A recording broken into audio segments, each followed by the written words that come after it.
นี่คือเหตุผลให้ผู้ชายซ้อนขับรถได้เฉพาะตอนจีบกันไม่เท่านั้นข้อย้ำว่าจีบกันไม่เท่านั้นไอ้ข้ออนุญาตจับมือเด้อ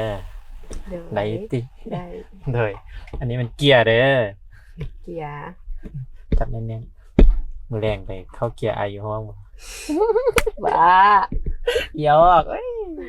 ก่อนจะเข้าเกียร์น้องต้องเย็บขาดกันเด้ออันขาดนั้นอยู่เบื้องซ้ายขาดเด้อบ่แม่นกระจกเป็นยังเอาน้องบ่เข้าใจ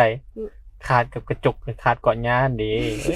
จำนี้กันนำบททันเป็นอายต้องคิดมุกกันได้เลยเบื้องซ้ายเป็นขาดโดยข้างกลางเป็นเบรกนั่นอย่าลืมเด้อบ่แม่นหัวใจอายวะกับน้องวินแนะนำแต่อายทันเลยนะข้างกลางเป็นเบรกมันขั้วนี่มันคันเร่งน้องอย่าลงกันเด้อเพราะว่าคันลงเย็บคันเร่งเป็นเย็บเบรกนี่อาร์ตลาดรถได้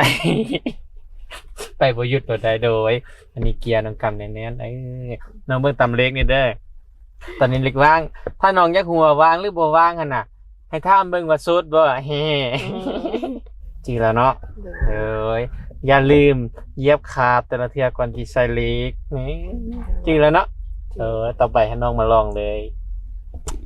หักจ้ะว่าแรงไปเข้าเกียร์อยู่ห้องไอเนาะอยู่แล้วไอมาน้องเข้าวันนี้นะเลยมาวันนี้น้องลองใส่เกียร์เบิ้งเอาเข้าเล็กนึงเล็กนึงไปทางใดก็ไอน้องลืมเนาะลืมละหากระซ่อนเมื่อกี้เลยเฮ้ยน้องนี่จังกันลืมง่ายเนาะเด้อถึงจ่าหากระซ่อนเมื่อกี้กูยังบ่ได้ซึ้งอีกสิเด้ออดทุกคน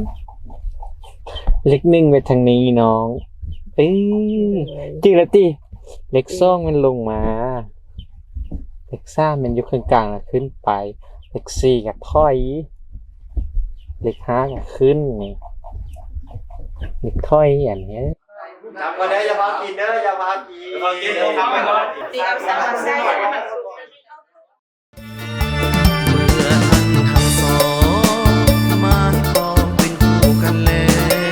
เขาเล็กมึงรู้มั้ยนี่นะ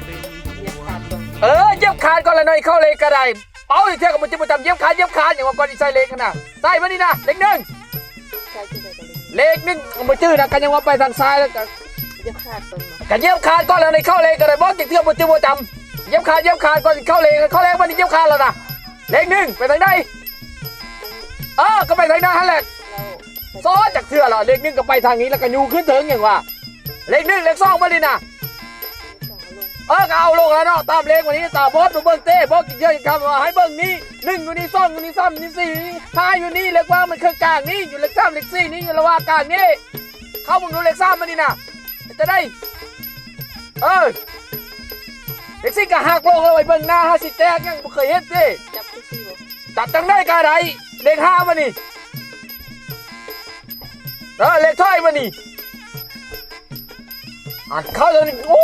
จังเป็นโง่เป็นจ้าบ่ต้องเฮียนมาแล้วรถนี่นะจังเป็นจ้าซ่อนจำได้กับบ่จื้อบ่เฮียนกับบ่เฮียนสอนซะนี่ก็ยังว่ากูบ่เป็นถ้ากูเป็นกูสิให้มึงสอนหาสแต็กหยังก็ไปจ้างพี่บ่าวล้อมาสอนกูก็ได้ตัวบ่ให้ดอกผัวสอนนี่น่ะถ้ากูเป็นกูสิให้สอนให้หยังโอ้ซะนี่ก็ขึ้นบ่ได้เนาะก็ย้อนกูบ่เป็นกูสิไปจ้างผู้บ่าวล้อบ่าวพี่ผู้นั้นมาสอนกูน่ะบ่าวล้อมานั่งนี่ถ้ามันว่าหวานๆซะกูนี่กูสิเอาเงินฟาดมันไว้นี่ซ้ำนี่ก็ให้ได้ว่าวเนาะโอ้ย